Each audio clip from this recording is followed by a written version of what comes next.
আসসালামু আলাইকুম এভরিওয়ান। আজকে আপনাদের সাথে শেয়ার করব কালো ভুনা রেসিপি। তাই প্রথমে পেঁয়াজ বেরেস্তা করে নিলাম। দেন 1 কেজি পরিমাণ গরুর মাংস নিয়ে সেখানে 2 চামচ পেঁয়াজ বাটা, 1 চামচ রসুন বাটা, 1 চামচ আদা বাটা দিয়ে বেরেস্তা দিয়ে দিব। বেরেস্তা করার সময় যে তেলটা ছিল ওই তেলটা আমি এখানে দিয়ে দিয়েছি। দেন 1 চামচ লবণ, 1 চামচ হলুদ গুঁড়ো, 1 চামচ মরিচের গুঁড়ো, 1 চামচ ধনে গুঁড়ো, 1 চামচ গোলমরিচের গুঁড়ো দিয়ে কাঁচামরিচ দিয়ে ভালোভাবে মেখে 1 ঘন্টা রেস্ট নেওয়াবো। 1 ঘন্টা পরে এসে সেখানে কাঁচা পেঁয়াজ দিয়ে দিব আমি উপর দিয়ে কিছু ছিটিয়ে। দেন ফ্রাইং প্যানে আমি কিছু পরিমাণ তেল দিয়ে ভালো মতন গরম করে সেই মাংসটাকে দিয়ে দিব কষানোর জন্য। আমি প্রায় 1.5 ঘন্টার মতন এটা কষিয়ে নিয়েছিলাম। আমার এখান থেকে যতটুকু পানি উঠেছিল অতটুকুর মধ্যেই আমার এটা সিদ্ধ হয়ে গিয়েছিল।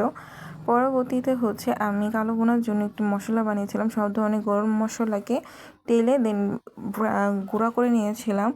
তারপরে এটাকে ভালোভাবে মাখানোর পরে আস্তে আস্তে এটার অথেন্টিক যে কালারটা থাকে ওই কালারটা চলে আসে।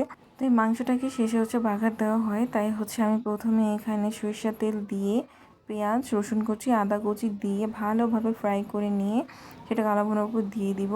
এবং এটা দেওয়ার পরে এটার মধ্যে থেকে একটি আচারের ফ্লেভার আসে বা পরবর্তীতে এটাকে আমি ঢেকে কিছুক্ষণ রেখে দেবো যেন সেই ফ্লেভারটা ফুল ভিতরেও ঢুকে যায় মাংসের।